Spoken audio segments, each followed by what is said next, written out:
Welcome back to another episode of Homebrews and Focus. And joining me again is Sean and Justin, Homebrew Team staff from Video Game Sages.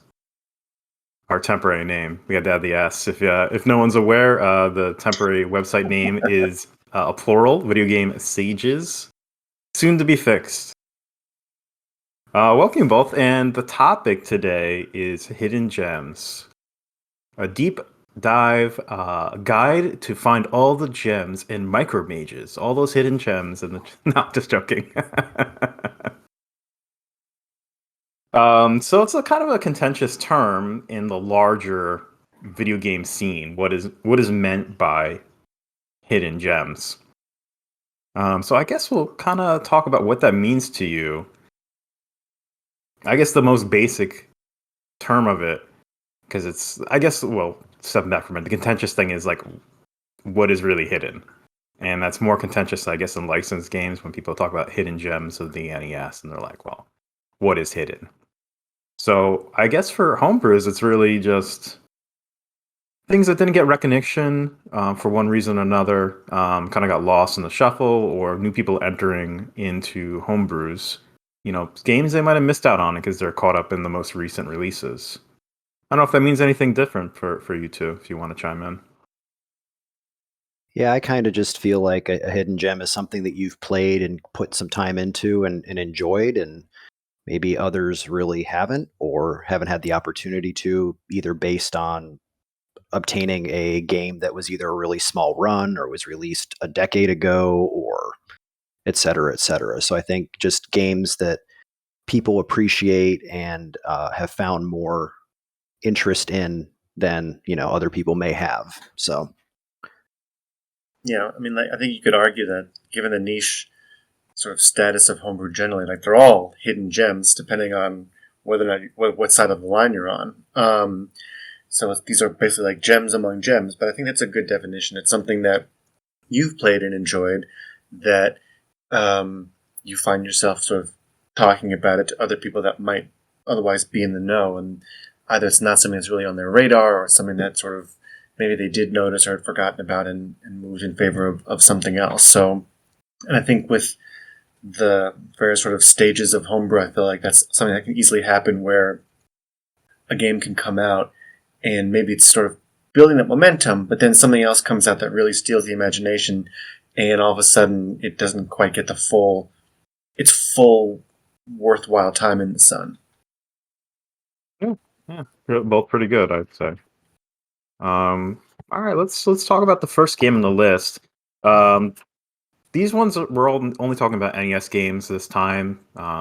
We might do another part 2, part 3, where we'll talk about other systems, but it seems like today we're focusing on the NES. Up first, we all kind of pulled together. We made some suggestions, and each of us added 3 to kind of a list, and we kind of got a wide range here. It was interesting seeing all of your preferences, like what made it to the list and in genre.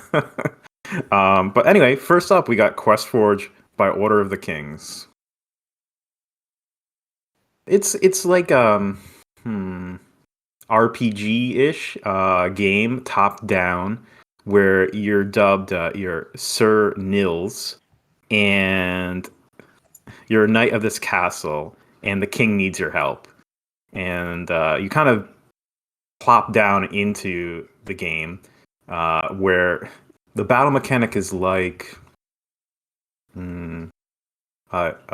Ys book 1 and 2. You're running into the enemies, and it has an extra feature where you're trying to push your attack button as late as possible, and that kind of gives you a boost of attack power. If you miss your opportunity, you're kind of going in kind of weak, and you're building up your stats, and you're surveying the land, and ultimately trying to, I guess, defeat evil at this point. It doesn't. The story is not vast. It has as much story as probably Zelda, The Legend of Zelda, where you just kind of dropped into this world. And that's kind of the corollary that I kind of made with it. It's sort of just like the original Zelda, where you're like, I don't know what I'm supposed to do. Where I mean, you could wander around without getting the sword if you don't go in the tunnel, like the first Zelda game. But least this time you have a weapon, but the first time you run into an enemy, you're like, what do I do? Oh my God, I just got beat up. Like, how do I do this? And then you kind of figure out the attack mechanic, and you find out that there's a little bit more to it than just slamming into enemies and getting defeated over and over again. So I think that was probably at least my first hurdle with the game before I really grew to appreciate it, was just figuring out how the attacks were even supposed to work. And then from there, it just was great. Clearly, I need to be taking notes because I'm starting to understand why I wasn't doing so well at this game. So one of the features of the game is you have health. You upgrade it through the game like your other stats. But if you lose your battle, it takes away 1 bar of health. And in the beginning of the game, I think you have 3 bars or 4 bars. When you reach 0, it's game over, and you're just pushed back to the title screen. Was that a surprise for either one of you? Yeah, it's very brutal. But the more you explore and the more you do and you gather, the easier it becomes. You can find out you can grind a little bit, but even that, they kind of sort of tone you down after a while. The higher level you get, the less experience you get, because the experience just runs from 0 to 100. When you hit 100, you get to put a point in another attribute. Mm-hmm. But the amount of points you get per enemy you kill goes down and down and down and down the higher up you go. So you have to find harder and harder enemies. Yeah. Like I had a thought that I was trying to remember. It's like to die and be sent to the title screen. It gives me those sort of horrible moments of when something like that happened to me by accident. Like how many times had I played Dragon Warrior 2 and I'd made so much great progress. I'm on my way to save, and then all of a sudden I get the flashing reset light. To think like you made all this progress, and then all of a sudden, like because of a bad decision or an accident or something, and you now lost it all. Except this is now built into the game, so that was intentional and not an accident. The surprise. It's like very sudden though. There's not like a little scene like, oh no, you died, or the soft transition is like, boom, title screen. You're like, oh. Yeah, no handholding. It's just you dead. Exactly. Yeah. I mean, but the nice thing is, the nice thing is that it's not an insanely long game though, so you kind of build on the experience and can kind of get through the parts that beat you up before. Probably one of the things that I thought was most interesting is you can find items like, well, the shield, helps you not take damage, but like the different weapons you can find and the different items you can find, and you don't necessarily know what they're going to do before you grab them. So you could potentially grab a weapon that's not as good as the previous weapon you had, and you're like, well, what the heck just happened? Oh, I didn't know you could. I figured it would just only give you the stronger of the weapon. I didn't realize that you could have a stronger weapon and be downgraded. It's got to become like the Contra paradox or something of like, oh, there's a new weapon available. Clearly, it must be better if it's available to me now. I mean, I could be wrong, but I thought that there were situations where if you picked up a weaker weapon, you got the weaker weapon, or like there was a cursed version of the weapon or something like that. So that's another one where it's like you have to sort of memorize what items are what to get the best equipment. Mm-hmm. It could be. It never not let me take it, so I could have had the best sword and somehow stumbled across an older one and be like, "Oh, here you go," and I'm like, "Thank you." That's what the notes section in the back of the manual is for. Don't pick this up. You kind of touched upon it. It's not an overly long game. However, like if you know where to go and you're powered up and you got all the mechanics, you can get through the game fairly quickly. However, kind of like Zelda 1, if your first play and you don't quite know where to go and it's this whole exploration thing and you're figuring out the battle mechanics, it can take a while for you to beat the game. But it's also pretty vast too. It has fields, lakes, deserts, mountains, warps. Pretty cool. Yeah, I know this is definitely one title that a lot of the programmers have played and have been like, "Oh, this is such a great game. You've got to play this game." Like, I had never thought much about it. I sort of brushed it off when it came out, but I went and tried it, and oh my goodness, it was so great. I know a few Magfests ago we had the cart there, and we were all just taking turns trying to play through it and see how far we could get. need to dig that one out and take another crack at it now that I apparently know how to play it properly. I'm kidding. I'm going to mess it up still. It's okay. We're rooting for you. It's like, get it all out of the way. Like, officially, I'm probably the worst gamer of definitely of the three of us, and of probably the larger homebrew community. I'm just like, if I can get past level 1 on anything, it's a good day. We have some brawlers on this list, and I recall from when we played together, you're actually a very talented brawler player. I don't know where that's coming from. Because I mean, I have decent at Punch Out, but what were we talking about? It was creepy brawlers. I still need to figure out the patterns on those because I've tried and I've not gone very well with that one. So instead, I just opt for the soundtrack.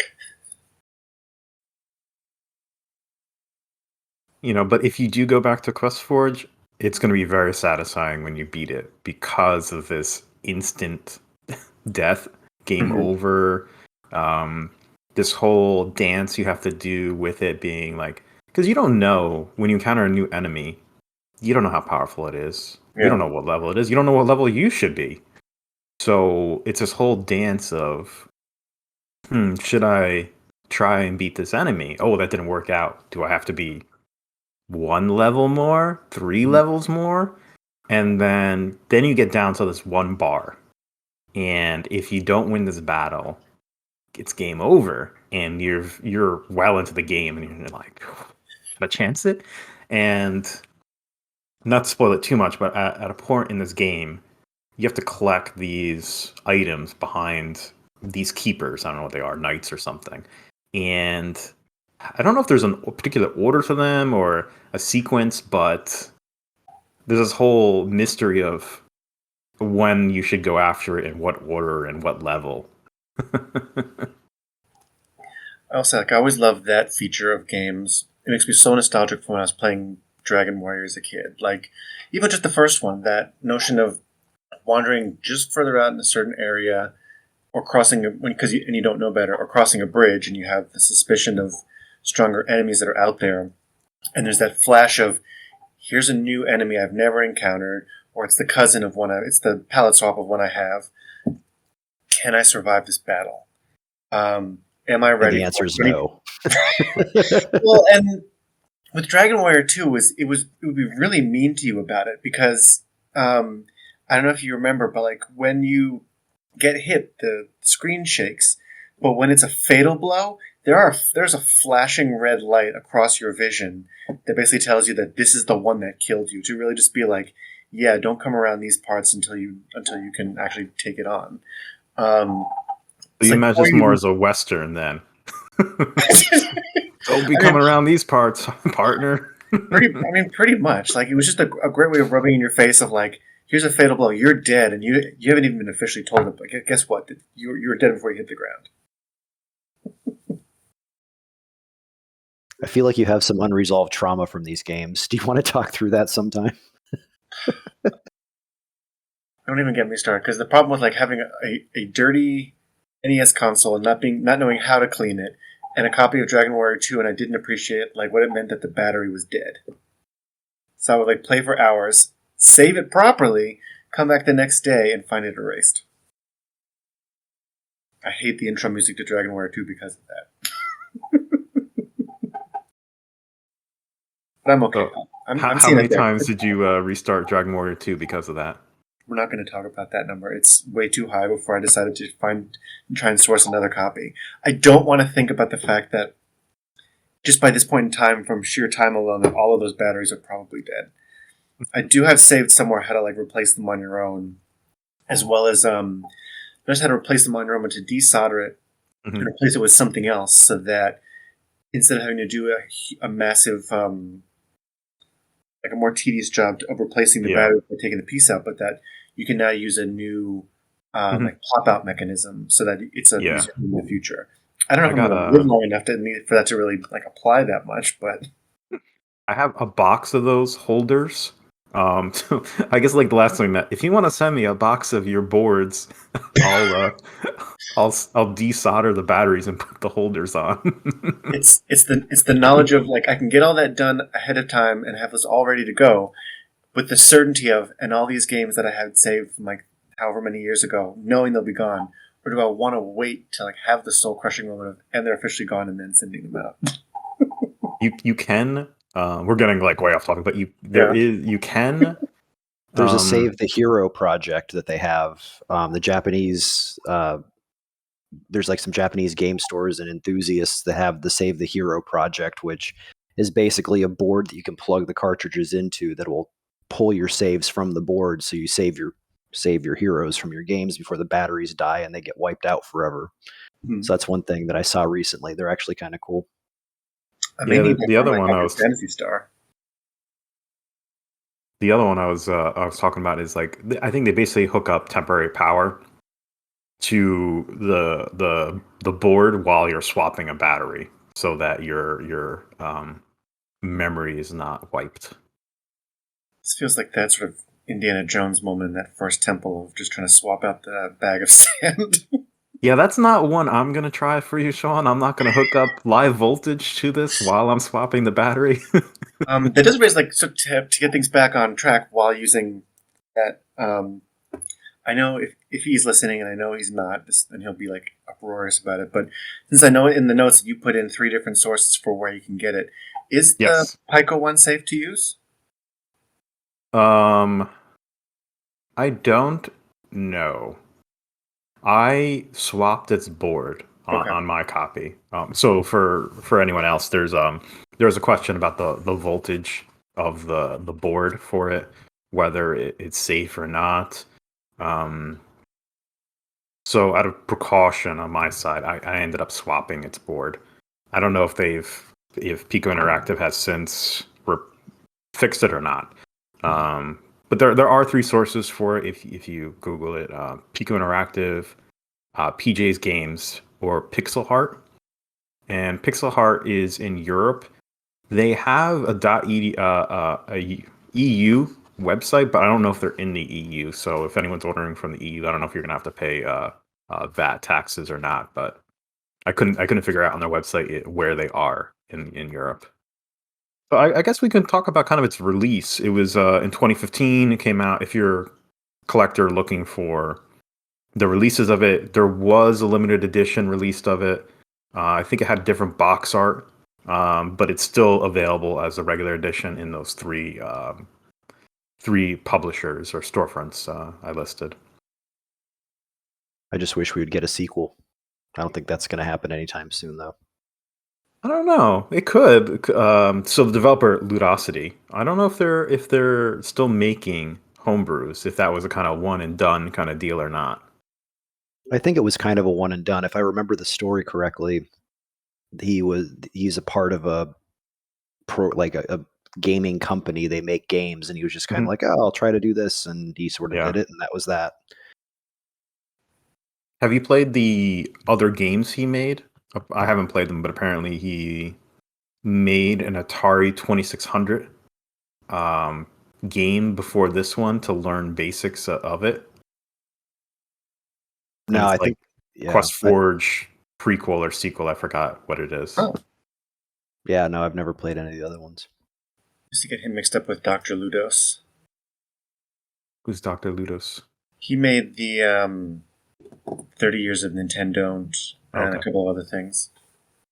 All right. I don't know. Anything else, or should we move on to the next one? No, I think we can go on to the next one. What was you saying last time? Are you going to say it after every game this time? Play it, get it, buy it, buy it, buy it, buy it.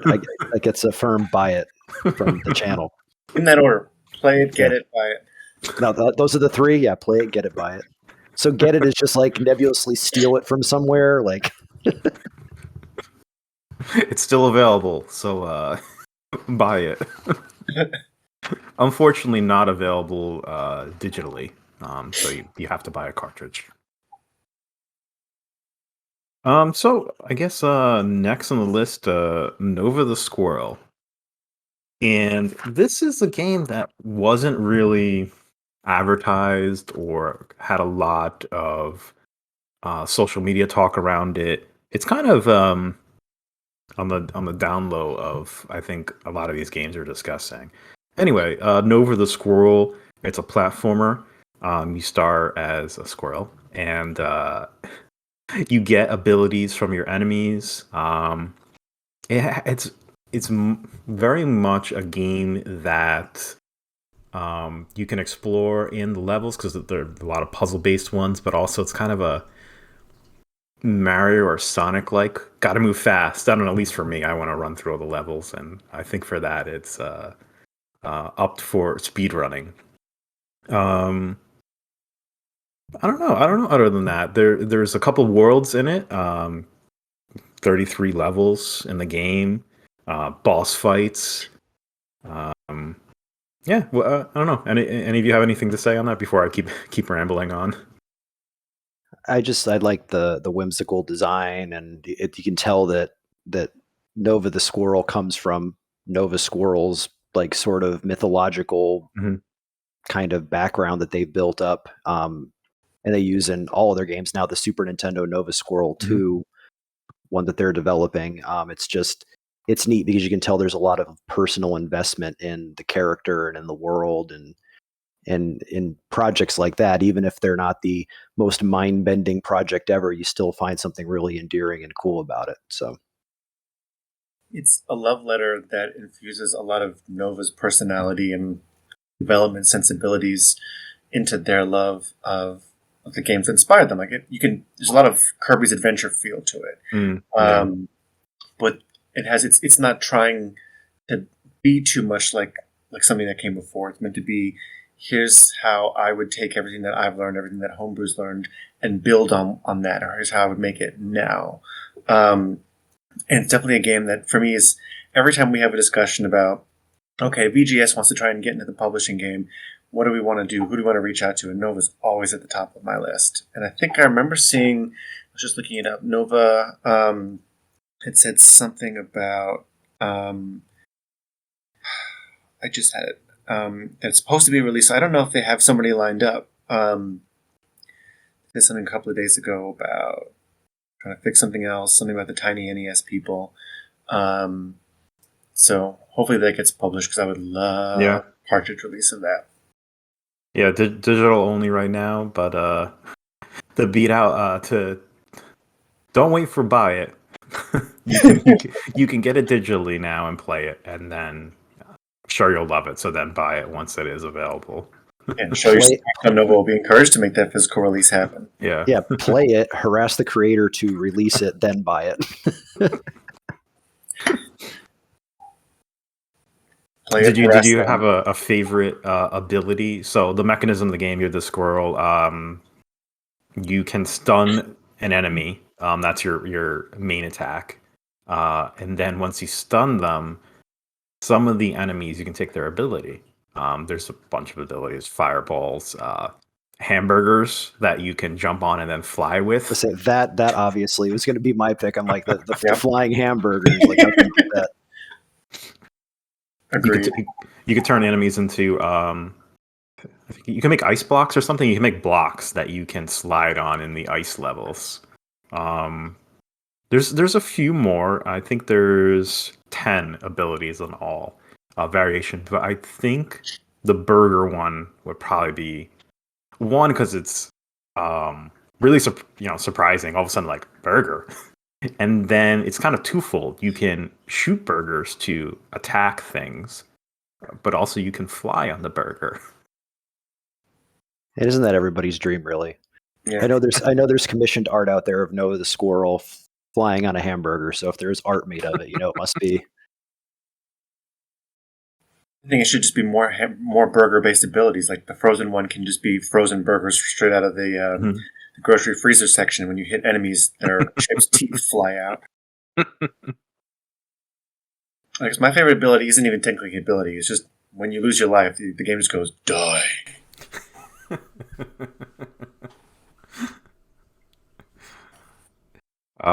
Yeah, so Nova, I'm pretty sure Nova did everything for this. Programming, sound, music. Pretty impressive. And you can watch or look upon what they're doing for the SNES sequel. That is extremely impressive. At least, like, I haven't played it, but graphically, it looks like a big step up from, what they did on the NES release. But don't wait for the SNES release. You got to play Nova the Squirrel. I think that kind of ties into kind of larger theme about this, about hidden gems. Sure, you can jump for micro mages or something else, some wide known, ultra polished platformer, but you'd be doing yourself a disservice by not trying out some of these not as well known games. The gameplay in here is solid. It's a long adventure. Lot of thought and passion went into this project.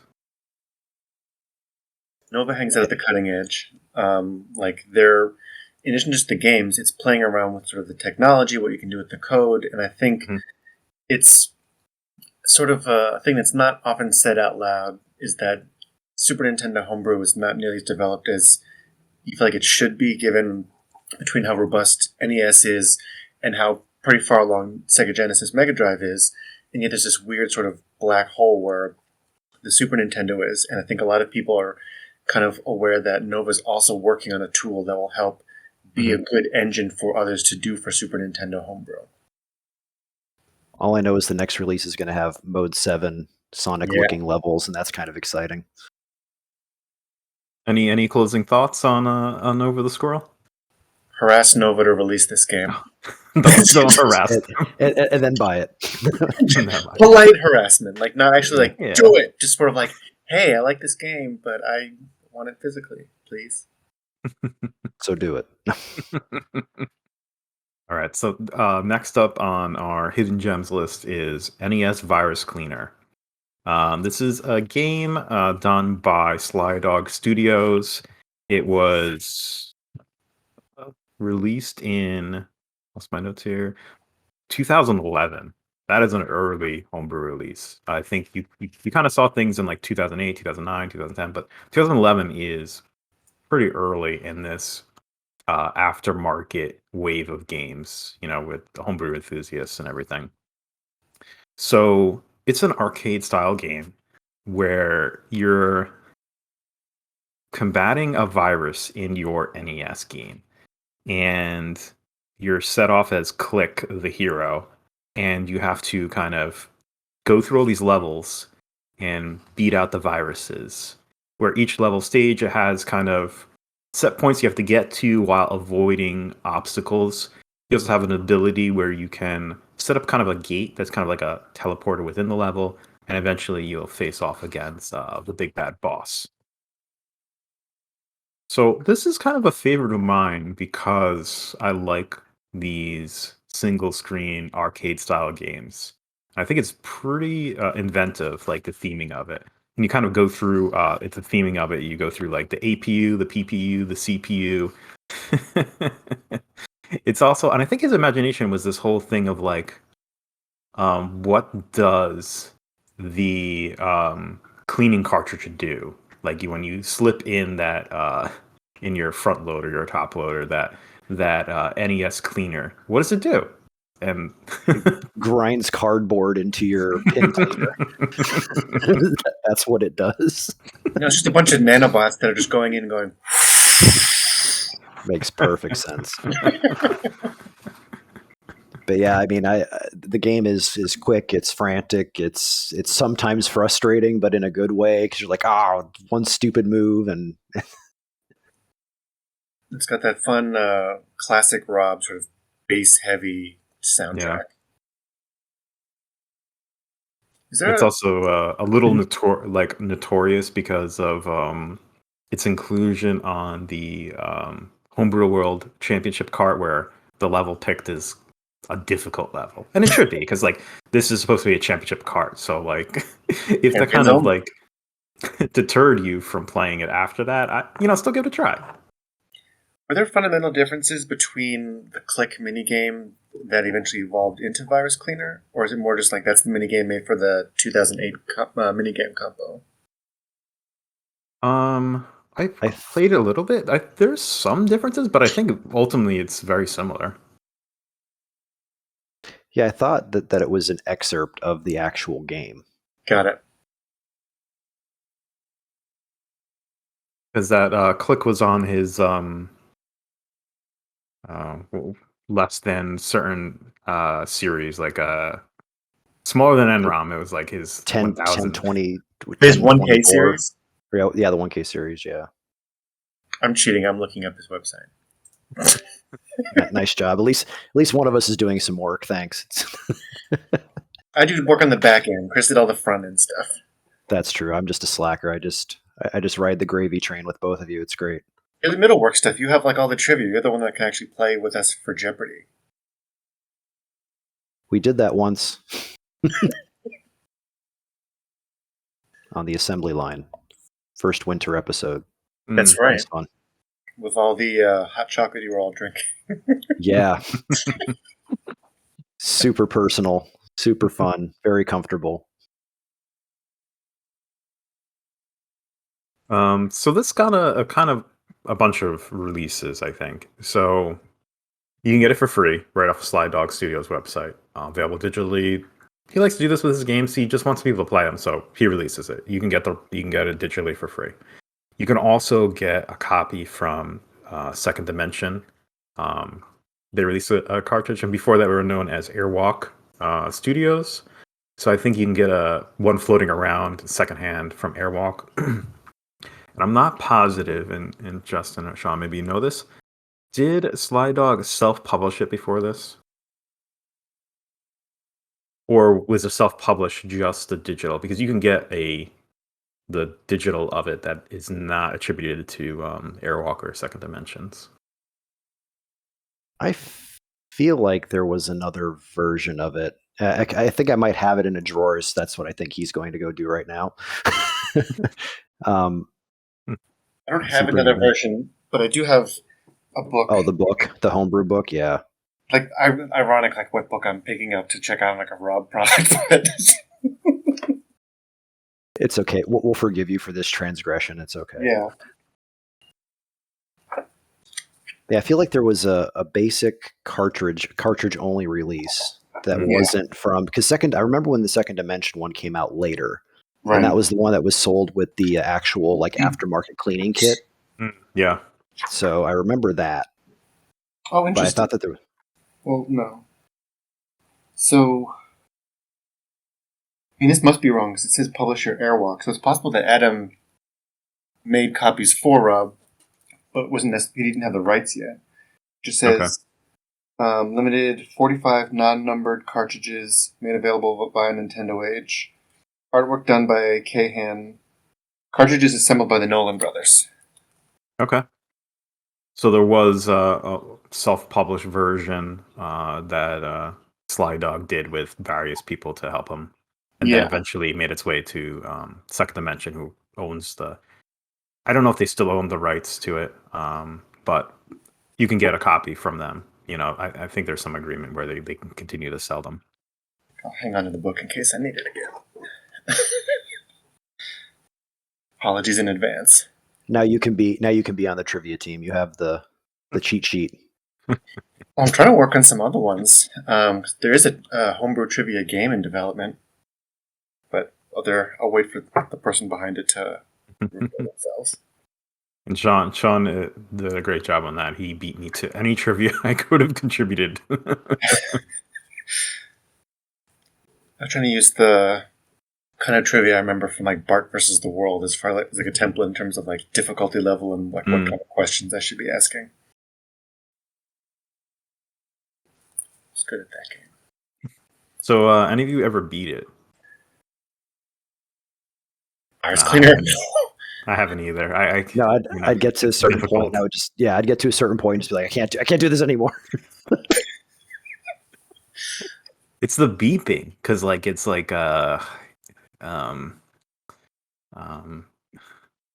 adrenaline, I guess, because like it's timed. Like you have a time in the game. If you when you get to a point, so every level has, whenever you have to get 5, 8, 20 different, collect these different points, and then those add time. But if you die, that's taking away time, and then it's kind of always counting down and counting up, and there's beeping, and then the base for it, yeah, so can be stressful. This game does not suffer fools. Like you need to have a perfect run in order to get through it all. It's more just, it's not forgiving to mistakes. Yeah. It's one of those get good games.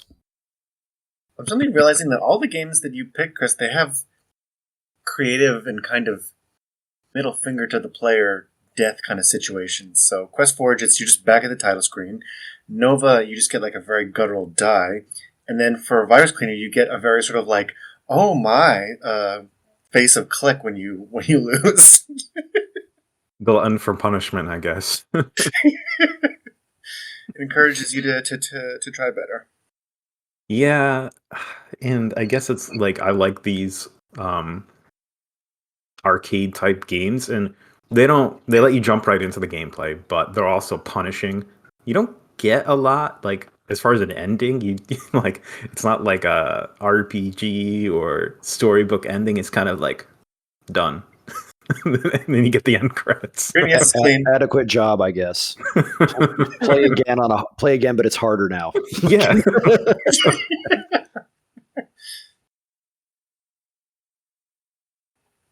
All right, well, let's jump into Sean's list, and we're starting with Almost Hero. Sean, you want to take it away? Sure. So I'm definitely not going to be able to do justice to introductions that you've done, but Almost Hero is an NES brawler from MegaCat. I think we weren't sure about the development team behind it as one of MegaCat's earlier releases, but if you're a fan of River City Ransom, or was it Mighty Final Fight, then it's that kind of little scrunch character, sort of a cute brawler. And while taking advantage of the mechanics of those older games, it really leans into the nostalgia and a lot of other jokes from the era that it's referencing, as well as the era that it's in. Like there's, instead of like the weird kind of shop you have where it's like getting the Karma Jolt, and there was like a 50 tints as opposed to 50 shades product. You can also fight with sewer turtles. You upgrade your character by purchasing instructional VHS tapes. So somewhere Jordan Davis is smiling very broadly. And I'm going to use some of your notes to try and figure out some of this. Released about 2017, so on the more modern era of homebrew releases, but I think right on the cusp of homebrew kind of exploding a bit more as MegaCat evolved out of 8-bit evolution and became the larger publisher that they are. Yeah, and there's just like a lot of like sort of fun graphical elements to it in terms of just not just the sprites, but the avatars when you're in the store, when you're talking to people. But that said, it's also brutally difficult. So it's a wonder why I like this game, given that, like, I guess I just reconciled myself to being a bad gamer overall, that I don't ding a game for being unusually hard because I don't notice. But yeah, it's a fun sort of brawler. It reminds me of learning about River City Ransom from one of my best friends growing up. And it is 2-player co-op as well. Not that I want to embarrass myself in front of another person by playing with them, but Kind of like so there's, like you were saying, it's reminiscent or pulls inspiration from a bunch of games of the era. So you have kind of like your home base, and you kind of have a shopkeeper, like you're saying, Shao Kahn, and that's very River City Ransom like, and you kind of all split off from there. But when you go to these different areas, it reminds me of other games. So you can go into the woods, and it felt like, at least the opening of it seems a lot like Bayou Billy. Or if you go into the city, that seemed a lot more like Double Dragon 2. And I guess maybe they pulled inspiration from those. It could like this, some of the other ones like the sewer or something, maybe like Teenage Mutant Ninja Turtles. Yeah. So I don't know if you guys got that feel, but it kind of seemed like it was self-aware, and that's where all those jokes were coming from. Yeah, I mean, I'm a pretty big fan of River City Ransom to begin with, and then having a game that takes that and then all this other sort of like tongue-in-cheek, self-aware kind of stuff and throwing it all together just made up for anything that might have been a little different. I think that's with a lot of Mega Cat releases. Like they put a lot of neat quirkiness in their game, so even if the playability isn't 100% there, there's still so much more behind it that it's still a really enjoyable experience. They're even joking on like the genre where your mission is like you're a ninja, highly trained, and your mission is to get bonsai tree seeds. That is your mission for the game. for commerce, you're helping. It's like a business. It's like hiring you for this. Even like the description on the website, it talks about branching paths. Then you can choose your ninja path either from was it a industry saving philanthropist to a self defense class dropout. All I know is that this is one of those homebrews where there's a certain edition that I don't have, and it bugs me because there was only a couple of them made. Mm. They had like this little Chinese takeout box thing edition that they had just a couple of, and I do not happen to have that. So John, I thought you're bending down to like pick up. Yeah, I'm checking the book to see like, oh, is it in there? I want to see what that looks like because I remember the other limited editions that was like, here's a glass of beer, here's a crystal skull. Like, I want to see the Chinese takeout one. Yeah, I don't know. I don't remember if that's in the book or not, but yeah, there was only a couple of those made. I'm not gonna say I have this book memorized, but I feel like anything that would have stood out like that to me, I would have remembered. So how many? You said only a couple remained, so probably only made it to maybe, probably in hands of people who are not going to sell it. Probably. Yeah, I forget how I even knew about it. I think they were selling like was it like one on eBay to raise funds for something, or it was like a prize for, I don't remember. There was like only one that I saw, and I think that James told me there was only a couple of them made. So, and then there's the fact that another production schedule is always up in the air, more so the last couple of years with the pandemic and supply chain stuff. But if it hasn't been developed already, there at least is a sequel in development.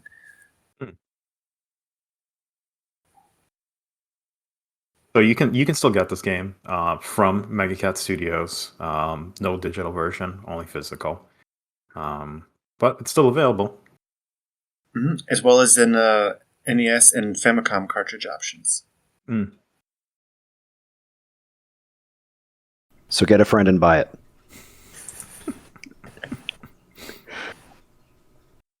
You got next up, we got Little Medusa, also by Mega Cat Studios. Mm-hmm. And so this one's interesting. So in addition to being available as an NES and Famicom cartridge, there are also Super Nintendo and Genesis ports. And I remember talking to James and asking him, and they're all good, but he regards, I think, the NES one as the definitive one. And it sort of plays a little bit with Greek mythology, but I'm going to butcher some of the names, but you're Artemisa, and you are one of sort of these, I don't want to call them bratty, but just like very teenage gang of kids of the Olympians. And the Titans that have been locked away by your parents have broken free. They've imprisoned the Olympians, and they're gaining their revenge and taking over the world. And your punishment is you've been turned into a Gorgon. And so now you have to locate your cousins and help restore the proper order of things. And it's a very fun puzzler where you want to take advantage of your, I don't know what to call it, sort of like your stone stair. Pegasus drops you into a bunch of levels, and what you want to do is collect all the stars, and you want to avoid getting run over by snakes or other things that are in your way. And one thing you can do is you can use your stone stair to turn something to a rock, and it becomes a boulder that you can push toward the end of whatever direction you're pushing. And if it hits something like water, it will then create a bridge that you can use to go over there to reach some place that was perhaps unreachable before. just a fun little cute puzzler. It's like a fun soundtrack, cute little graphics, bosses that are kind of the cutesy kind of scary of like you might die because you're just sort of like, oh, look at that Titan that's trying to kill me, as opposed to nightmare fuel. Yeah. I played this game totally wrong for longer than I'd like to admit. What were you doing? I'm like looking at the screen. I'm like, oh, this looks a lot like Lucky Penguin. I'm like, oh, so what do I do? Okay, so I must have to change these into ice blocks and push them. So it keeps putting down this thing that looked like an ice ball. I'm like, okay, maybe I'm doing this wrong. Maybe I gotta get closer to the enemy or something. And I'm dying and dying and dying. And I'm like, why is this not working? I'm like, wait, why would I use ice blocks when it's called Little Medusa? Oh, the other button. I turned them into stone. No, it's all ice blocks. The little Medusa's a misdirection. You just have to. Game's completely different. No, but yeah, I mean, it puts off like serious Kickle Cubicle and Lolo vibes, and the nice thing is it's not just a clone of those games. I feel like it has its own personality and it plays super well. It's fun, so it's nice that it's like those games, but it's its own thing. Mm-hmm. Okay. I was saying you can tell they put a lot of effort into the art, into the story, and it's not like a super deep story, but the characters are all well fleshed out. The art is great. It's fun to look at. Absolutely, and I think something I didn't realize until I think I went to revisit it a while ago, that it saves your progress as you make your way across the stages.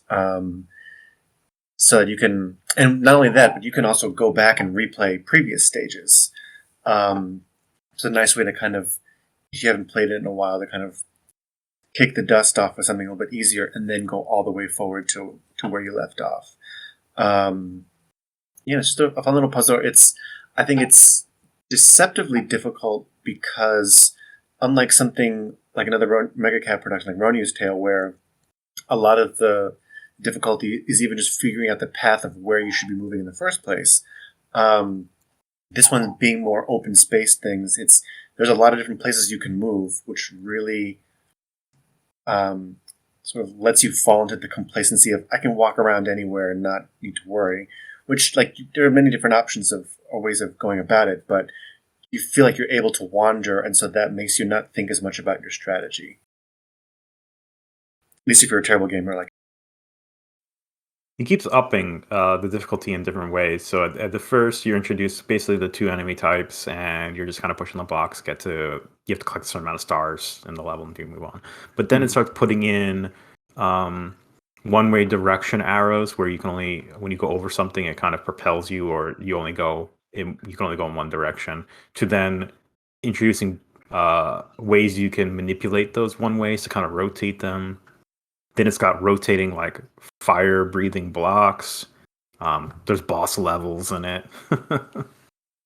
So it's interesting because it goes and keeps putting new challenges in there. And all the levels are themed off of I think different gods. You got water, fire, earth. There's a secret world in the game too. Just constantly keeps you interested just when you're sort of starting to get into like, oh, okay, I'm seeing another level that looks like X, and then you move to the next one, you're like, oh, okay, and it looks completely different. Yeah. I like how every level you get you ride in on like a Pegasus's horses, I guess, or something. So it's another game that physical only, but it's still available. So you can go for a 2-for-1, or not 2-for-1. Buy 2 games from Mega Cat, and you can get both of these. Or get all 4. Get the 2 iterations for the 8-bit and then the 2 iterations for the 16-bit. So I'll beat Justin to this. Buy it. Buy them. I don't know. There's multiple, so buy them. Yeah. So we got another game, but moving away from Mega Cat Studios, we got 0 to X. Yep. So that one is available through Soul Goose Productions. I'm trying to confirm this too, that it's still available on the store. It is still available on the store. It's 2048. Pretty straightforward in terms of what the game is, but Bo got a number of leftover soundtracks from Memblers that were unused for other projects. And this, for me, I mean, it's still a fun game no matter what, but I think I got this game when like 2048 was still a big thing. And I was also addicted to this other puzzle game called 20.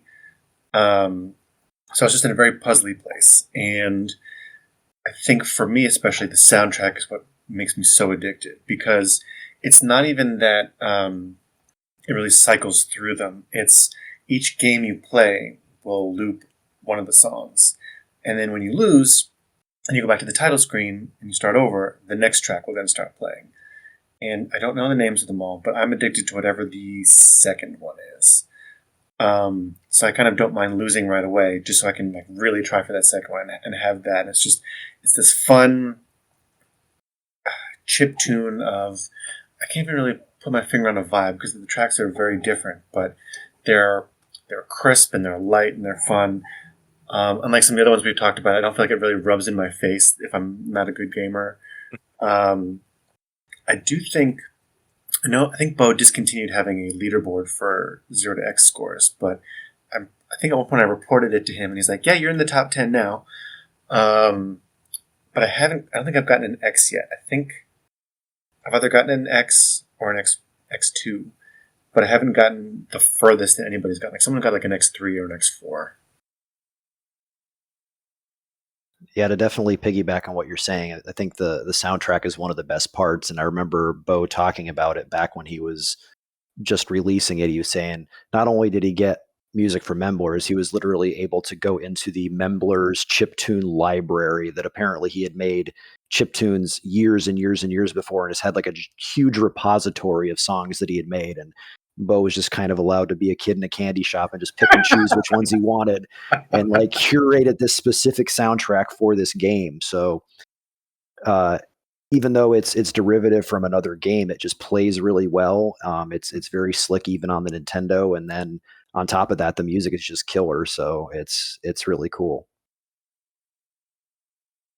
I think unlike some other iterations of 2048 that have been done in a video game form, I feel like this one also allows me to play it more because it starts off like in dark mode, like it's a black background with all these other colorful things, so my eyes don't melt as quickly. I mean, this is even a game I got my wife to play. Not that she doesn't play games, but she's not as much of a classic video game nerd as I am. She plays other stuff, but I was sitting down playing it, and she's like, "Oh, what's that? Oh, let me try." And then she just sat there and was just playing and playing and playing and playing. And so she kicked me off the Nintendo and got into it. So even she was getting into it, which is pretty cool.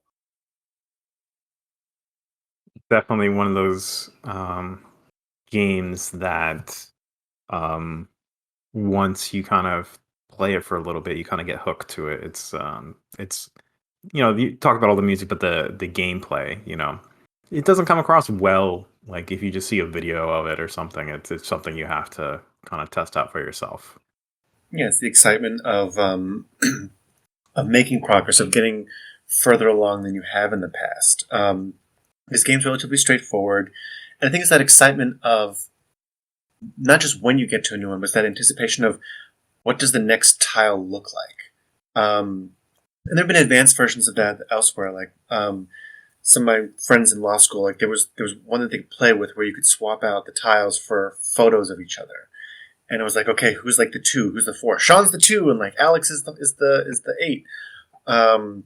Who's going to be the 2048 tile? It's going to be a huge mystery. Who can unlock whoever it is first? And I guess now's a really good time to be highlighting it again, given the obsession over Wordle and the fact that you have Vectrex is working on his iteration of it with his kind of, I don't know what to call this aesthetic. It has that sort of dark 80s, I don't like to say rusty, but he likes the sort of shades of brown and green.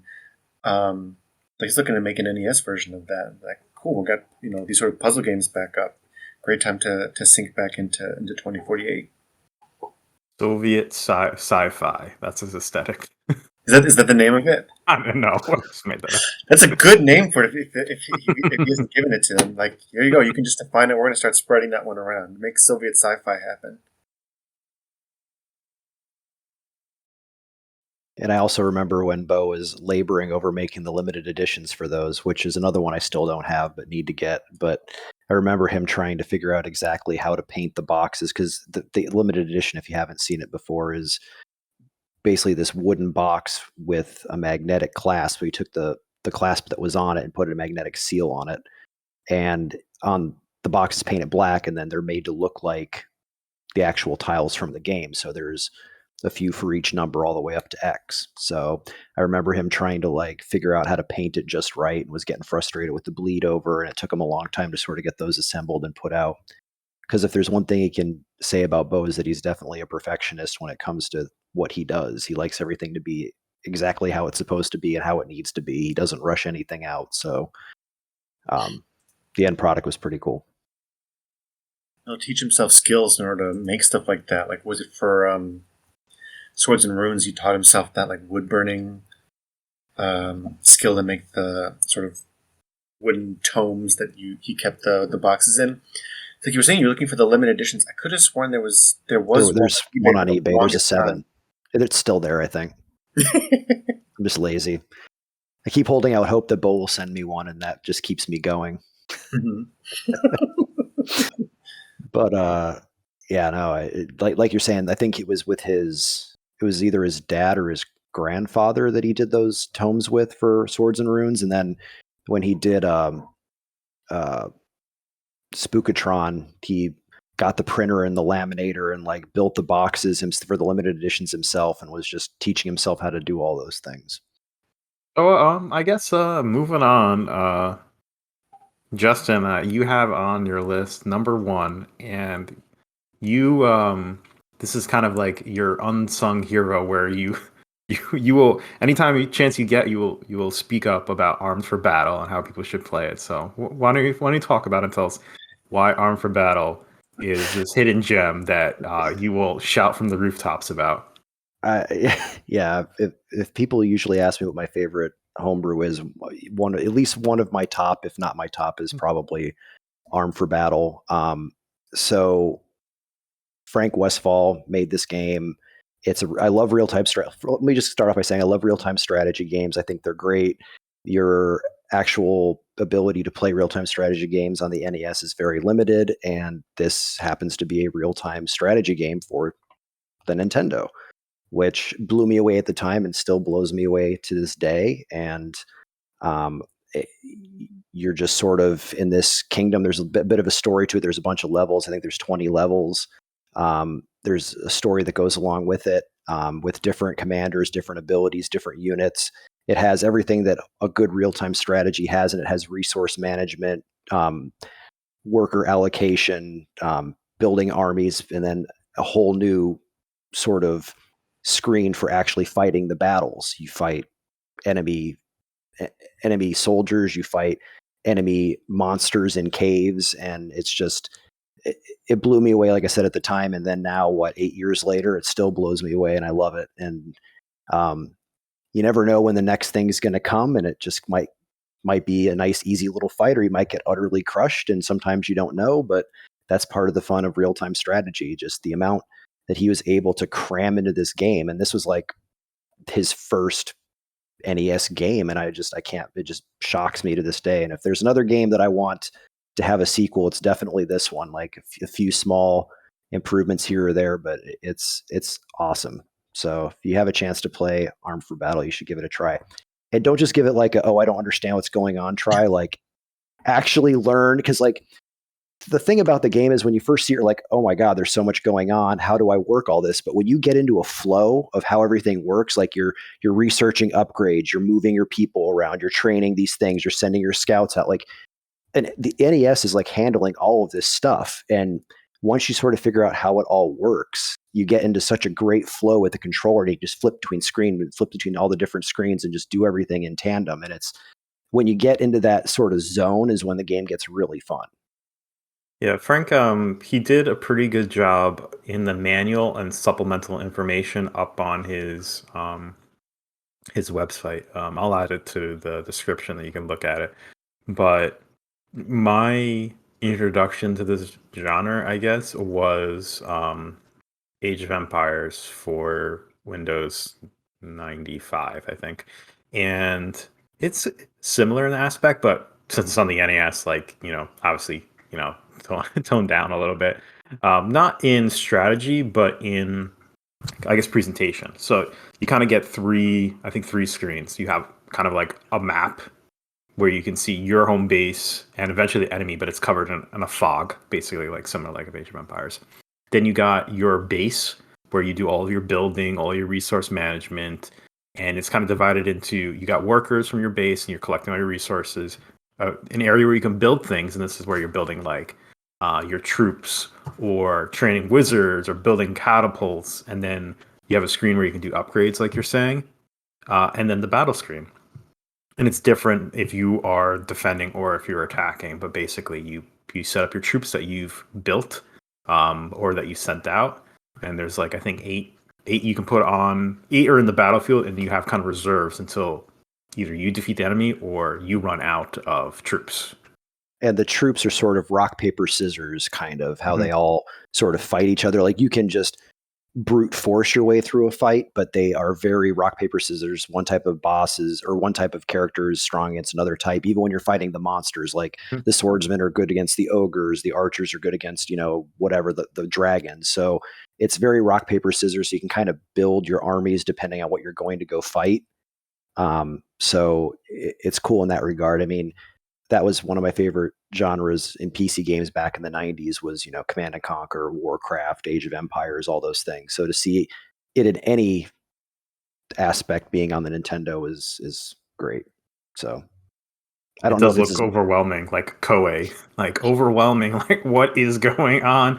But the diagrams that Frank put together to kind of group what this area of the screen is about. And I definitely try to tell people, like I pretty much show this off almost every year at MagFest to try and force people to play it. And I keep telling them, like, don't give up. Just keep trying. Trust me, it gets better. Like you'll figure it out. Just keep going. It reminds me of a certain Sega Genesis game. I always forget which one it is, but it's not quite the same. But there's like you build sort of army and these resources, and you want to attack these various castles and recapture them, and that's like where the real battles occur. And every time you win, you get a piece of a map that tells you where to dig for some like grail object that wins the game. I can't remember what it's called. It's really hard. But it's definitely a fun game. It's one of those ones where it's like a very read the manual game. Because there's a lot that's happening, and you just want to feel like, okay, like as long as I have all this stuff in front of me and I know what to do, I can hit the ground running. Because if you come in unprepared, you're like, what is that? What is that? How do I fix this thing? And then you start getting way behind the 8 ball because, for it to be real-time strategy, there's some stuff going on in the background, a little bit of trickery going on in the background to make it seem sort of more real-time than it is. But the battles kind of almost happen randomly, and you don't know when the next hit's going to come and how strong it's going to be. So you're constantly worried, like, oh my God, when's it coming next? When's it coming next? Do I have enough people at base to protect me, or have I sent too many people out to go do this? And can get kind of frantic.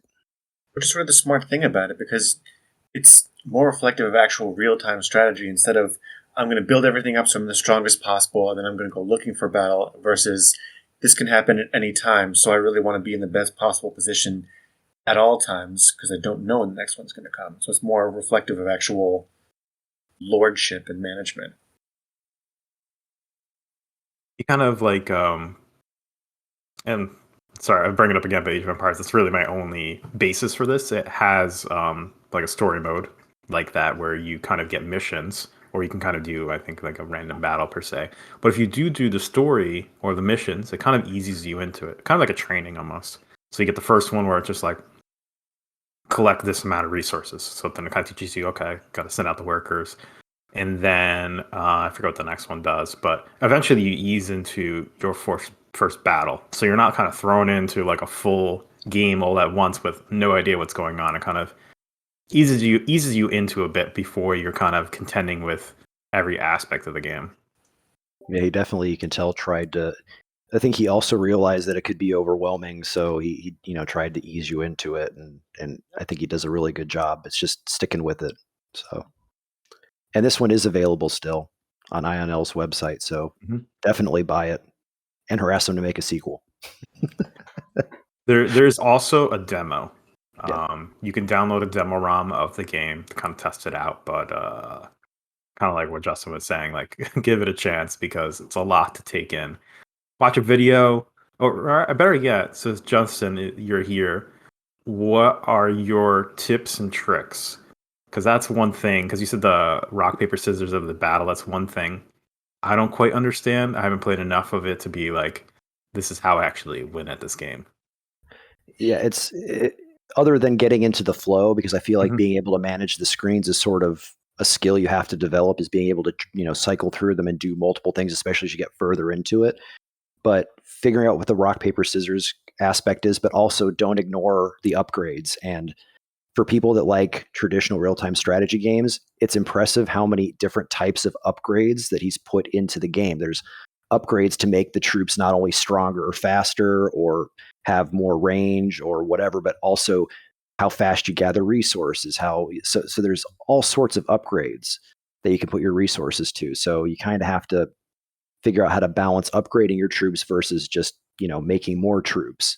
So I guess just those two things are big, is the upgrades and the rock paper scissors aspect, but also just being aware that you may lose a few times and you may have to sort of learn from your mistakes. But I don't think it's ever unfair.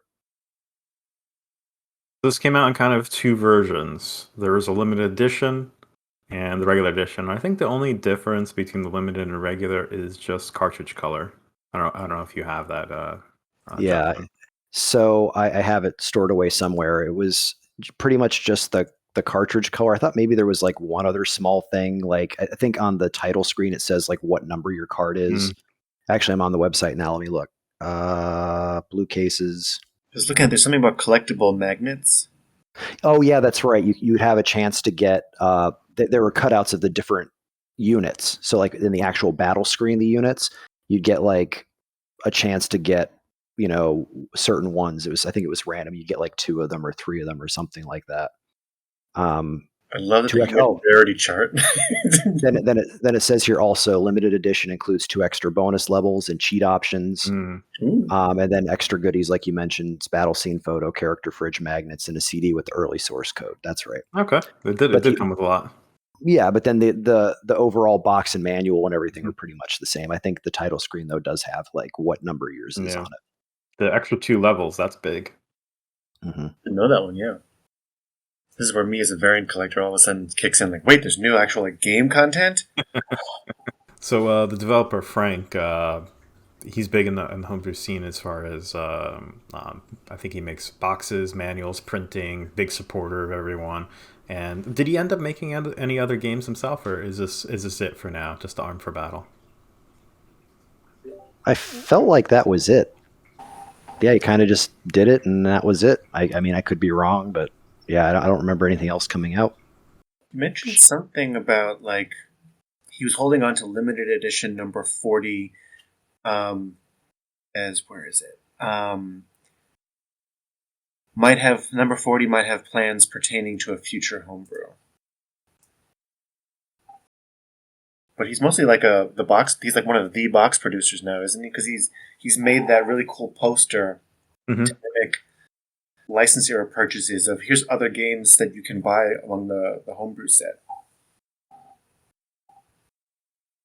Yeah, I know a lot of people use him for his printing services, and they all have great things to say. So The quality of everything, very good. I love that poster. That was a surprise. Like a bunch of people, including the developers, I had no idea that was in there. I didn't ask him to do that. I didn't tell him to put my game on this thing, but like there it is. Cool. Do you hang your posters? No, I keep mine still like nicely folded as the way they were in the box, like God intended. I struggle with it. Like, so I picked out one. I have one poster that I put up, but all the rest I have stored away. I feel like the next level to this would be because I remember the other inserts were one trying to tell you to collect Nintendo Power magazine, and some of them were just like ads for it. But there was one that I have somewhere, and it was a really miniaturized version of the original Zelda Master Quest map. And he was saying, like, if you want a full version of this map, subscribe to our magazine. And I was never going to get that from my folks, so I would just take a magnifying glass and hover it over the map to try and use it. So maybe that's something like, like I said, the Cool Shit magazine or DevCart Mag can try and do something to promote their magazines and do like we'll have some tips and hints for some of these games. We'll have an insert that just gets randomly put into various homebrew releases. I guess kind of close this out. Buy it. Play it. Definitely buy it. Please play it. Play it a lot. I'll get off my soapbox now. You can get a demo of it, test it out, give it a fair shake, and then buy it. Hey, don't get off your soapbox just yet, Justin. You have 2 more games to do. Or 3. Yeah, I know. Stay up there. That's my real soapbox. I'll take a step down. Okay, so the medium soapbox. Exactly. So up next we got D+Pad Hero I and II. So Justin, what made you cheat on us and put 2 games on the list for one entry? Because I feel like you can't mention one without the other. Plus, they're both digital releases, so it's not like you have to buy 2 cards. Come on.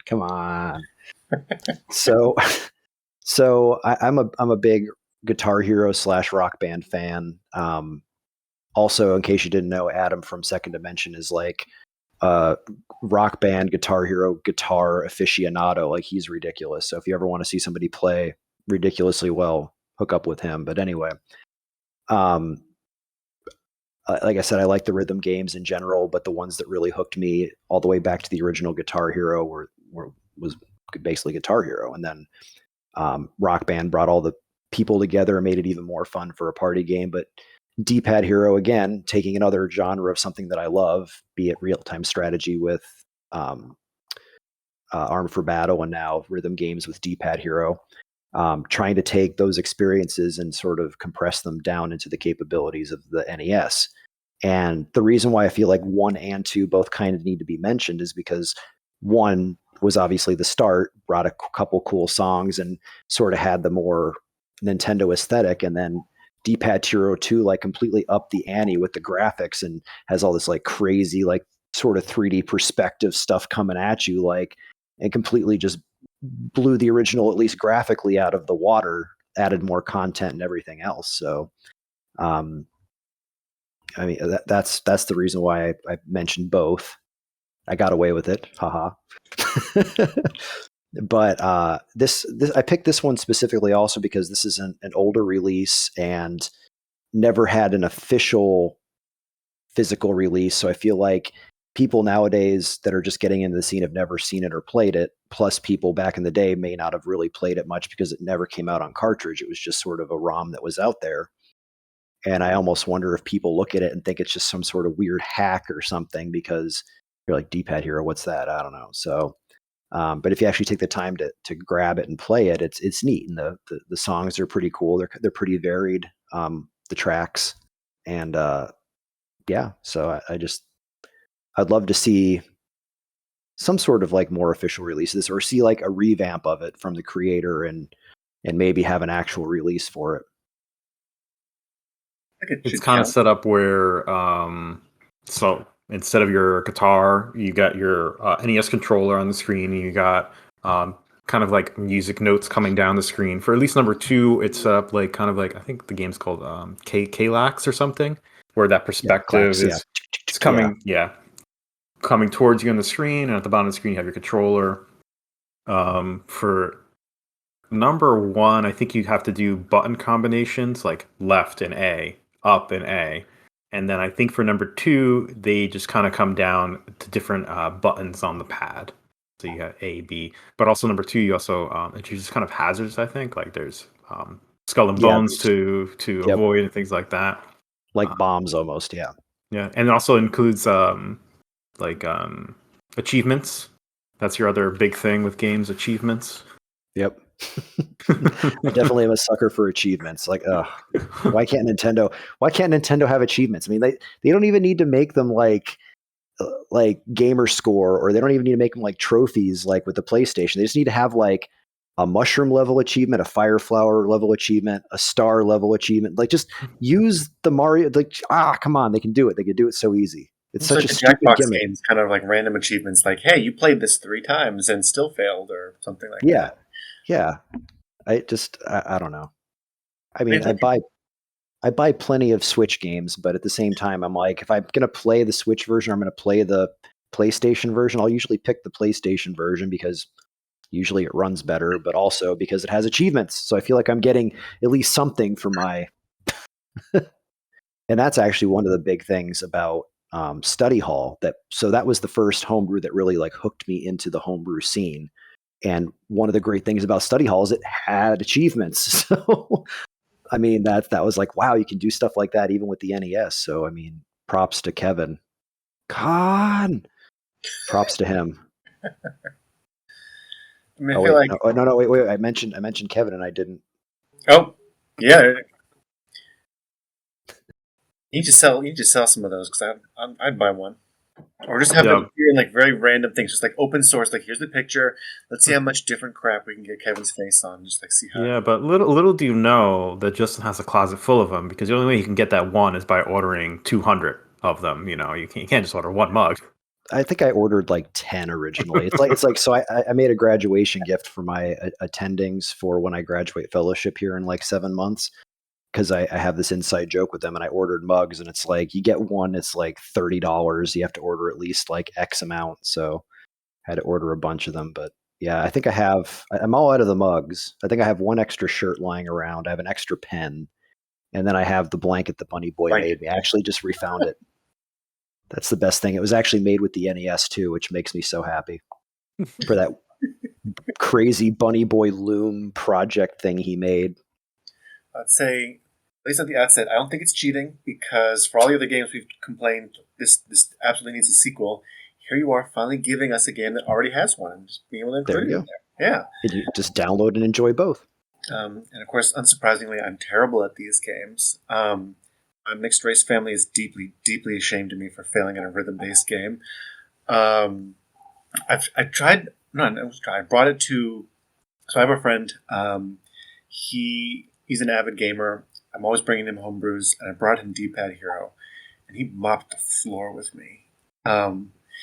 It's just, like, he'd never seen this game before, and here he is acing it and trying out all the different songs, and I'm like, I don't understand what it is that I'm doing wrong with these.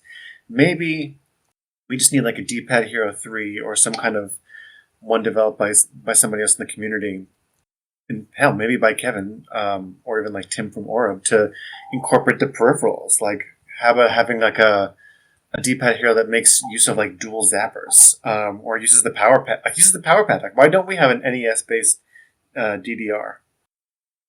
Yeah, I did try to get at one point Kevin Kahan. I did try to pitch to him doing a drum hero using the drum peripheral, because there's so many of those around.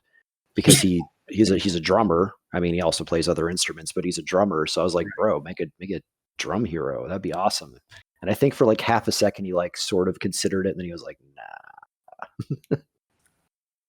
So again, harass him. Okay, just a whole list of people to pester about. These other games happen. I didn't know there was a drum accessory for the NES. I only knew of Magic Piano. No.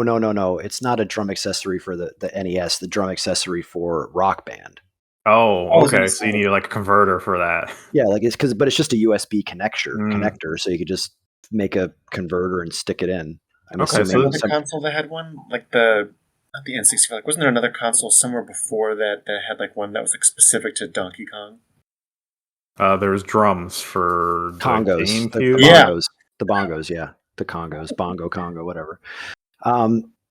Yeah, and I mean, or you even could probably use the power pad. You could probably just like lay the power pad out lengthwise, have 4 pads sitting in front of you. You could probably just take drumsticks and hit the pad, and it would probably register. There's some way you could make it work. You could even have 2-player. One person could sit on one side, one person could sit on the other, and you guys could both play the drums.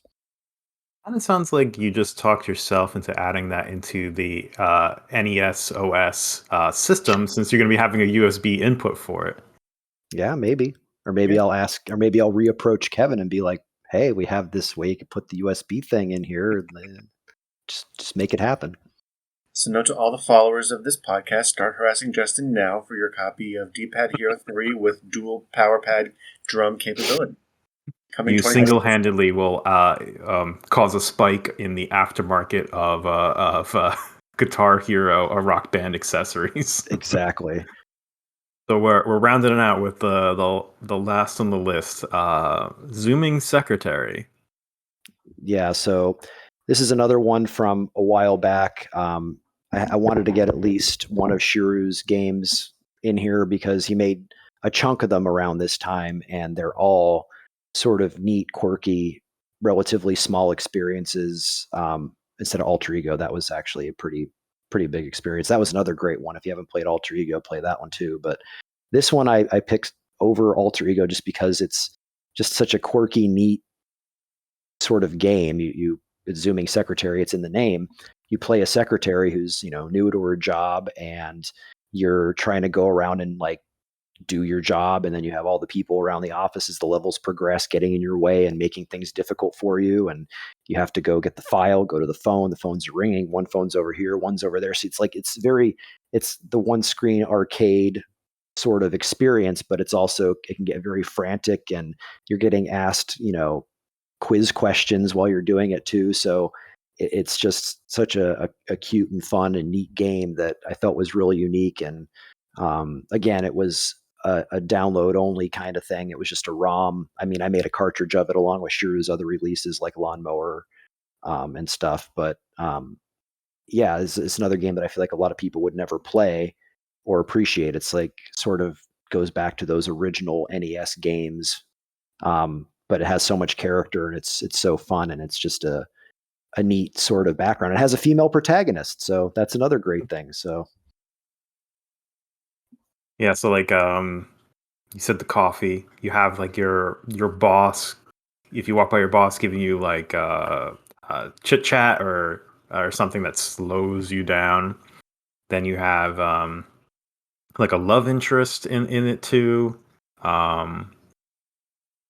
You have a gossip person in there that like messes with what you're holding. Yeah, it scrambles what you're holding. It has the coffee power up that makes you go faster for when you start getting slowed down. So it's such a neat little game. So yeah, it's one of my favorite from him that came out so long ago. So Remember correctly, that one was on the first Action 53, wasn't it? Yeah, I believe it was. Yeah. I remember, was it Play on Retro was making a cart release for the Sega Genesis port. Yeah, I think that came out. I think I have it somewhere. I'm pretty sure I have it somewhere. One of the few Genesis homebrews that I got. I'm fairly sure I got it. I don't know. I think they did that one, Mini Planets, and something else they released. Whatever the third one is the one that I bought, which is weird that I can't remember which one it was. I really like this one because, like I said, my kind of love of the single screen action arcade games, like the time challenge of it, the little unforgiving at times aspect of it, but it's a really interesting in clear concept. Like you don't need a lot of info. Like you start the game and it's pretty easy to get a handle of it. It's challenging. As the days go on, it gets more and more difficult because it keeps adding. It'll add additional phones that you have to answer or additional filing cabinets. So a phone will ring and above it, it's looking for a certain thing. The person's calling to. I'm assuming the things are about the world, mountains, I guess, planets, or languages. I don't know. There's these symbols, and you have to go to correspond to a filing cabinet and a phone. And they keep calling about different things. And if you walk by a filing cabinet, you pick up that thing. So you have to be really strategic about what direction you're going. Are you wrapping the screen from left to right, top to bottom? Are you falling off platforms while avoiding all these other people, picking up coffee? Time aspect to it. It's really good. I think it does a great job of conveying the it's like the plot isn't necessarily just there to be a vehicle for the game. You're actually kind of living it without doing the actual work. I think it Yeah. really, the plot really plays into the gameplay instead of just being a device for one or the other. So I think that's what's really great about it. Yeah. I do love this sort of, I don't know if like this genre even really has a name other than kind of like what you described and has like an arcadey feel. There's something I feel like I played like on PC in like the early mid '90s that makes me think of it, and that was like Fort Parker's Crunch Out. Kind of reminds you of sort of a similar thing, although it's in that case it's you have to grab something and then apply it to one of 4 workers that's being problematic in developing your next game or something. And so it's just that it's almost like this. It's too real to be funny, but it's also funny because it's a way to reflect how I feel about actually being in the office. Like there's almost no point of a story of like, this is just my life. I'm in work and I'm running from one place to the other. Like I don't have time for plot. I'm being forced to run around. Like if I slow down, maybe I'll get some plot. But if I slow down, I'm fired. So again, with the PTSD, you're being traumatized by these games. These are different eras of my life that I'm being traumatized by all these games. This isn't good for your health, man. It's giving me an outlet. I'm screaming like the Zooming secretary. Because I don't think it applies in the NES one, but I think the Genesis one had the subtitle was like Going Panic. Justin, you mentioned the quizzes. Do those hold any aspect of the game, or are those kind of just up on the screen? Like, you can't do anything with those, can you? And I think they're just up on the screen. Yeah, it's just like an extra thing to the game to sort of give you an extra little challenge. Okay, or distract you while you're going, oh, what does that say? Yeah. Oh, yeah. Yeah. Don't pay attention to trivia, you're late.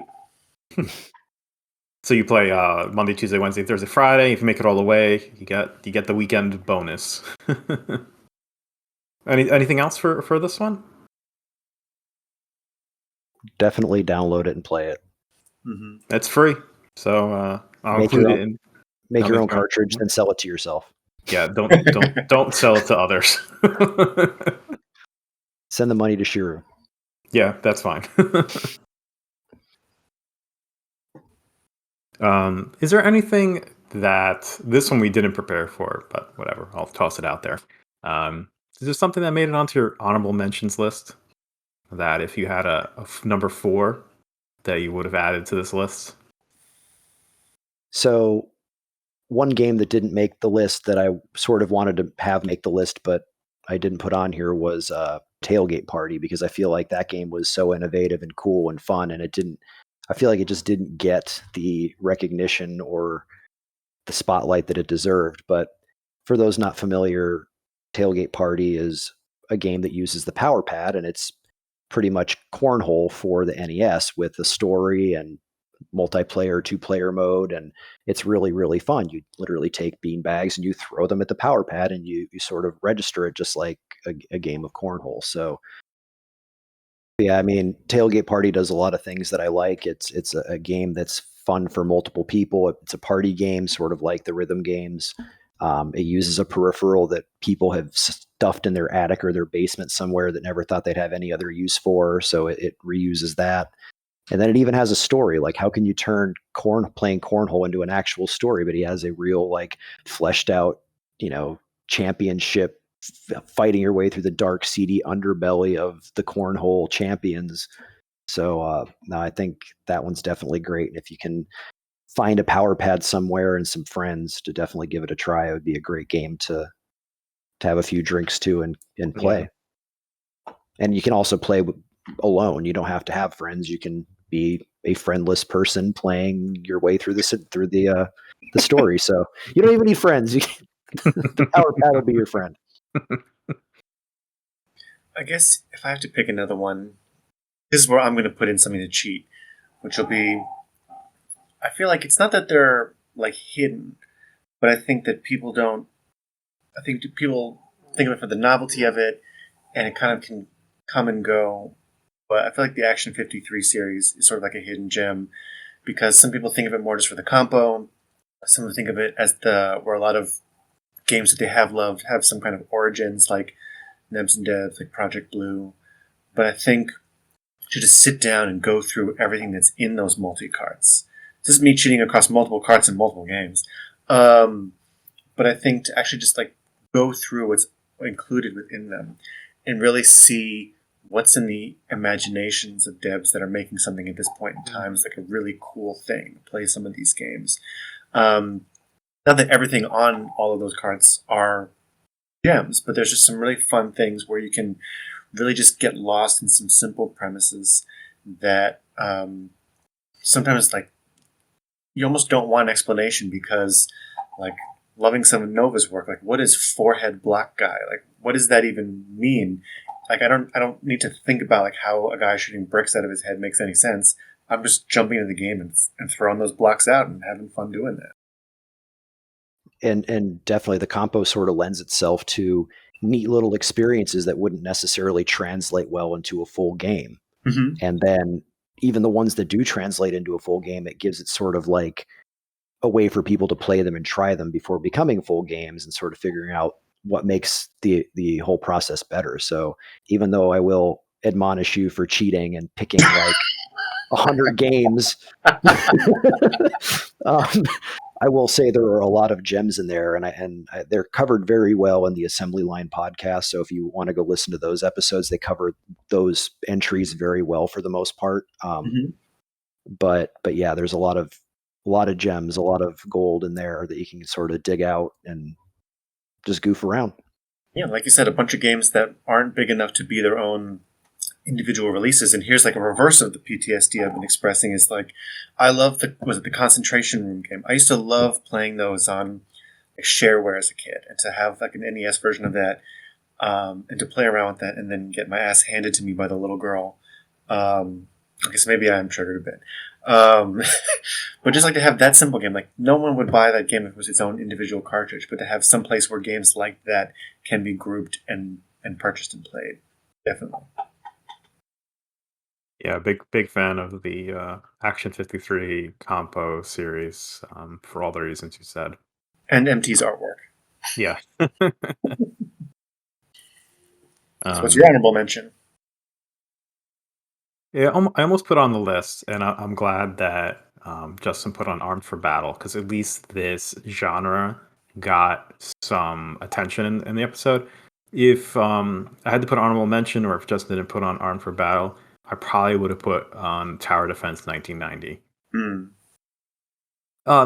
Very different game from the other one, but it's still like a real-time strategy where you're defending your castle, where all these enemies are coming down the line. You need to understand the mechanics. You have to read the manual on it, because like certain of the things that you can build or say create or something, they only work against other certain enemies. So if your enemy's coming on the screen, you have to have at your fingertips knowledge about, okay, I have to defend my castle. How do I do this? What is good against this enemy that has that shoots lightning? Well, okay, this one, or this one flies, or this one. Really good game. It did have a physical release. I think it's discontinued right now, but hopefully there's some conversation. Hopefully that comes back out again, but I wish it got a lot more attention than it did. And it came out of nowhere too. Like it just was like, this tower defense game, buy it. Like, sweet, cool. Like, yeah, I love tower defense games. Like going back and playing Warcraft 3 and all the mods from Warcraft 3 where people would build tower defense games. I played those almost more than I played actual online Warcraft 3. It was just tower defense, tower defense, tower defense. So to see that come through on the NES again, something you never really saw originally when the original games came out. Yeah, that's definitely a good one. Another one with a great soundtrack that has its own feel, which I feel like it has this echoey effect in terms of the music, like it's something you're hearing down a long corridor in your tower. That I wouldn't quite say it's soothing, but it has this sort of gravitas behind it that I can hear the tone of the music in my head, and yet the actual music itself is the theme to, was it Tentacle Castle in Dragon Warrior 1. Like it's that sort of like there's something like grand, but also distant and empty that you're feeling in this one, because I guess that makes sense, because in Tower Defense you're the ghost of the past lord, aren't you? I don't recall from the manual. Like I think it's like you are the spirit of like a dead king, and you're like protecting your castle from the people that would be like vultures on your domain. I like it even more now. Yeah, and it's such a shame that he's shut down his website. So hopefully, enough pressure comes onto him to come back, make more copies. He had another game that was a space shooter. I think his was Brilliant Pebbles. Yeah. Yeah, that one's gone too. That's one that I kept meaning to buy a cartridge of. I'm like, it's like 30 some bucks, whatever. I'll get around to buying it someday. And then like the site went down. I was like, damn it. Got me. I think I had that exact paranoia, which has made me pull the trigger on it just in time. If you do get it, don't lose your manual. I think, well, yeah, for Tower Defense, I think Brilliant Pebbles was card only. You scared me for a second. Like, was there a manual I should have gotten? It was a variant. Make sure you get it. Don't do that. There are 100 different manuals. You have to collect them all. All right, I'm You muting. have to buy a cartridge to get all of them. There was a one out of one limited edition. I have a copy. I could sell it to you. Don't get me started the number of times like the book had like a one out of one limited edition. I'm like, I can't put those on my threads if one exists. Well, thank you both for joining me and talking about hidden gems for the NES. Hope to do it again, and we could talk about more hidden gems or for different systems. Yeah, you do the ones top games you want to harass developers to either finish or resume work on, or extremely visible gems. Or an overrated, underrated. Yeah, exactly. I like that extremely visible gems. That will be the next one. Little known game, Super Russian Roulette and Micro Mages. May have never heard of them before. Have you all heard of this game, Super Bat Puncher? It's not a game. It's just a demo. I don't know what you're talking about.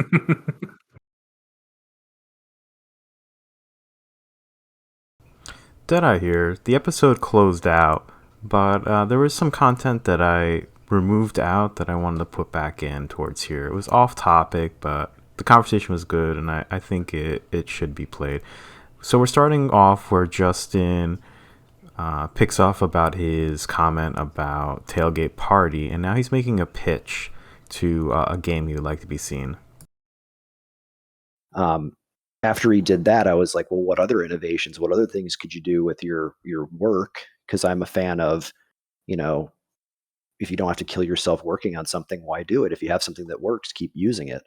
So I sort of thought in my head, well, like maybe a game like Battleship. So each person sets up their board without the other person looking, and you kind of just like throw your beanbags into the abyss and, whatever, and see if you hit something.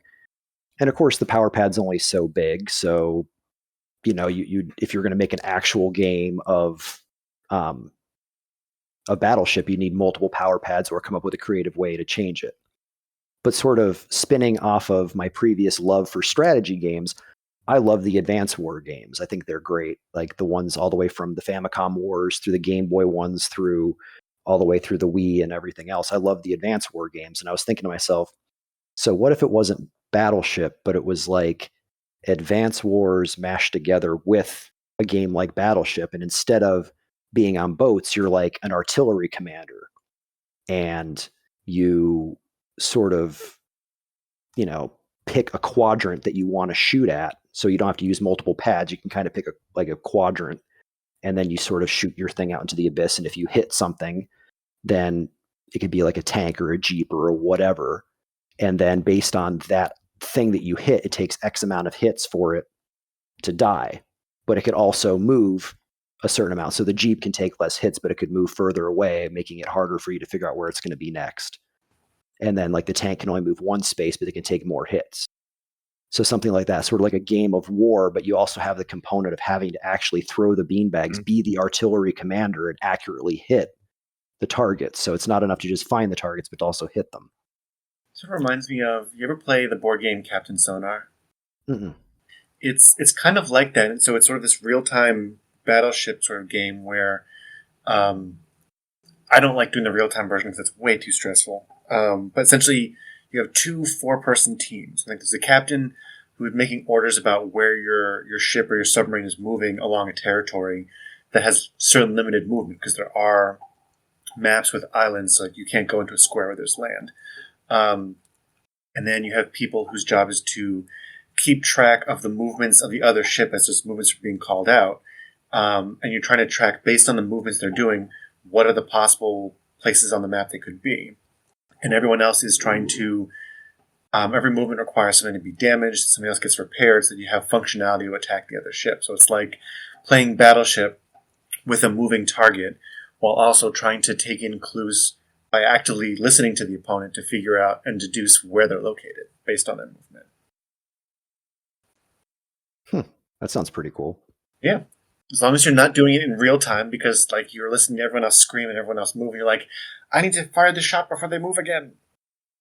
It sort of reminds me of a game for the PC called Guns of Icarus, where you're in airships and you have a crew and you're actively a member of the crew. Somebody pilots the airship, somebody's like repairs it, somebody's a gunner, so you can like run between the different stations and do all the different things.